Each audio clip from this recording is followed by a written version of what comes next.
Assalamualaikum warahmatullahi wabarakatuh. Salam sejahtera untuk kita semua bosku. Salam NKRI, salam merah putih.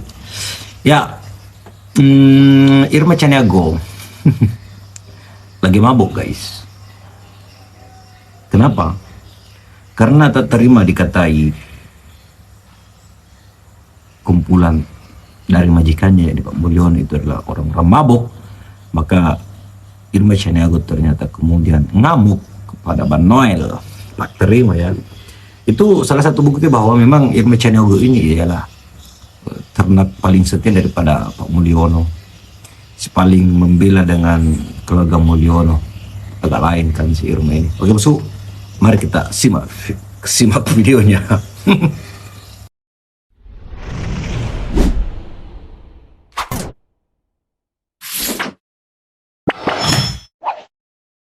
Saya ini tidak Parodi Mulyono. anak saya jadi pejabat nanti itu ternyata beberapa hari kemudian ya, kayak gitu pun. Jadi aku ini orang Jawa, aku ini tahu dan aku lebih tua dari Jokowi. Agak lain dalam menghadapi hidup ini. Jokowi masih perlu membuat tipuan-tipuan hal kayak gini, masih diperlukan. Bagi orang yang udah agak lebih tambah tua sedikit, tidak perlu melakukan itu. Tidak perlu kamu ngomong, gimana? Oh ya nggak tahu saya, nggak tahu ya nggak tahu. Saya nggak campur tangan, ya nggak campur tangan dan memang tidak campur tangan kalau pemimpin beneran. Kalau ngomong tidak itu ya tidak beneran, ya janganlah. Banyak itu namanya apa?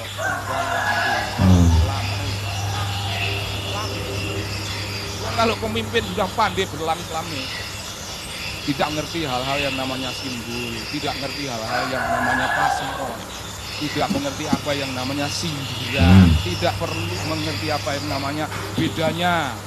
Langgam bahasanya bupati dan bahasanya bujang itu beda. Bujang itu dibupa, kalau bupati senyum. Senyum itu bupati sudah tahu, sekedar senyum. Tapi lebih dari itu, kekayaan bahasa itu lebih. Jokowi tahunya cuma satu, saya tidak tahu. Ada harga naik ya tanya sama Menteri Perdagangan atau tanya saya. Kaisang gimana? Kaisang masih ditanya saya, tanya ibunya, kan kayak gitu. Masya Allah, Bung gila terlalu berdrama-drama. Tapi saya orang Jawa, jadi kalau ada orang edan-edanan drama, saya juga bisa melayani dengan edan-edanan yang lain. Ibu Irma Suryani dari Nasdem. Iya, saya bingung juga nih kalau Noel nih ngomong lingkaran Jokowi mabuk, padahal dia juga mabuk sebenarnya. Tak terima dia. Nggak sepakat saya dengan kalimat-kalimat yang disampaikan Noel. Jadi jangan juga kemudian ada kalimat tadi bahwa jangan-jangan Pak Jokowi juga kayak seorang orang mabuk kan gitu.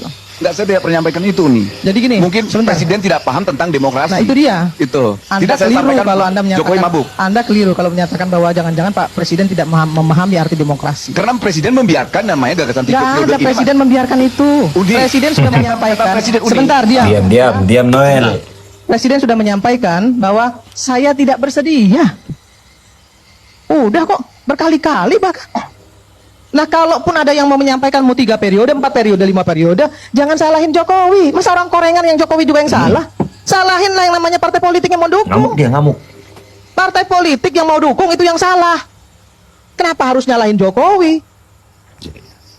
Di situ Anda keliru. Kan yang berkuasa yang menentukan itu bukan Jokowi. Yang menentukan itu partai politik yang akan mendukungnya. Kalau tidak ada partai politik yang mendukungnya, tidak akan ada satupun yang bisa terjadi. Mau 3 periode, mau perpanjangan, nggak ada, Dek. Itu yang pertama. Yang kedua, tadi disampaikan juga terkait masalah Pak SBY misalnya. Saya tadi sepakat dengan Dedi. Harusnya Pak SBY tidak perlu menyampaikan sesuatu yang membuat kegaduhan. Di situ disampaikan, saya tahu dan saya mengerti konon kabarnya. Kan kontraproduktif. Kalau beliau tahu, artinya dia ada data, ada bukti. Tapi disambung lagi dengan kalimat konon adanya. Itu yang saya pribadi nih, bukan atas nama Nasdem. Tadi saya diingatkan sama Bang Mardhani Alisera, ini kita mau koalisi, nggak peduli saya. Koalisi itu nanti, belum sekarang. Nanti koalisinya itu pun kalau benar kita berkoalisi, tapi ini urusannya beda. Jadi hal-hal yang nggak gatel, maksud saya hal-hal yang nggak gatel, ya jangan digaruk gitu loh. Diketawain Hal-hal yang nggak pula. gatel tuh jangan digaruk, yang menimbulkan kegaduhan-kegaduhan tuh nggak perlu. Itu yang saya ingin sampaikan sama Bang Andi Malarangeng nih ya. Tadi Bang Andi bilang bahwa ini adalah satu apa ya? Satu warning. Ya, satu peringatan gitu. Kalau sesuatu belum terjadi, kemudian disampaikan seperti yang Bang Effendi Ghazali tadi sampaikan, jahat bukan? Nah, itu bukan pertanyaan, itu tuduhan. Kalau kalimatnya jahat bukan, itu bukan pertanyaan menurut saya. Itu statement. Nada intonasi itu menunjukkan bukti. Nah, itu yang menurut saya kurang bijak. Nah, yang kedua, tadi disampaikan juga terkait dengan Bang Effendi Ghazali bicara soal kecurangan IT yang sudah harus diperbaiki. Memangnya kita nggak tahu zaman Anas Urbaningrum itu IT-nya seperti apa? Dan zamannya Anas Urbaningrum itu netizen semua seluruh rakyat Indonesia juga menyatakan ada kecurangan di sana, masif. Itu bisa dibuktikan oleh netizen yang mengatakan seolah-olah terjadi pembenaran bahwa sudah terjadi kecurangan. Kenapa? Setelah Anas Urbaningrum selesai di KPU, masuk Demokrat dan diberikan posisi tinggi di sana. Walaupun kemudian Anas merasa dijorokin. Ini kan juga fakta yang nggak bisa dibantah, Bang Andi Malarangeng. Nggak bisa dibantah. Rakyat juga melihat itu. Nah, tapi menurut saya hal-hal seperti ini sudah nggak perlu lagi diulang kembali, sindir menyindir, kemudian klaim-klaim, ya. Kalau urusan Anas Urbaningrum, urusan 2009 jelas sudah terjadi. Tapi kalau kalimat 2024 kemungkinan akan terjadi, itu kan belum terjadi. Kalau gini loh, Bang Karni, takdir itu kan kalau sudah terjadi. Kalau belum terjadi itu bukan takdir namanya. Sama. Irma. Terjadi, belum ada bukti, iya jangan diomongin. Saya tahu, kan seperti itu. Nah, ini membuat kegaduhan-kegaduhan baru menurut saya. Kalau soal 3 kandidat, 4 kandidat, saya setuju. Memang nggak seharusnya ada 2 kandidat. Boleh 3 kandidat sehingga ada alternatif pilihan. Tapi seperti yang Dedi bilang tadi, tapi kan nanti akhirnya juga nanti juga yang akan bertarung 2 kandidat. Jadi nggak juga bisa menafikan itu, bahwa nggak boleh kalau ada 2 kandidat, nggak bisa juga dengan pernyataan dan statement seperti itu. Yang ngelarang hanya boleh 2 tuh siapa? Dan yang bilang harus 3 juga siapa?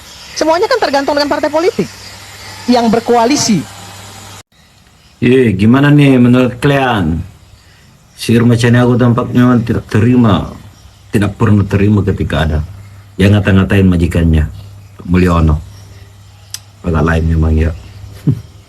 Intinya apapun yang dituduhkan kepada Pak Mulyono kemarin, itu Irma Caniago senantiasa tidak terima karena dia selalu minta bukti inilah, sekalipun sudah banyak bukti yang diedar, disebar, entah itu melalui medsos atau apapun itu, ya kan? Jadi memang emak-emak yang satu ini tampaknya agak ngawur gitu. Entah apa yang telah diberikan Pak Mulyono kepada dirinya. Oke bosku, sampai jumpa di video selanjutnya. Assalamualaikum warahmatullahi wabarakatuh.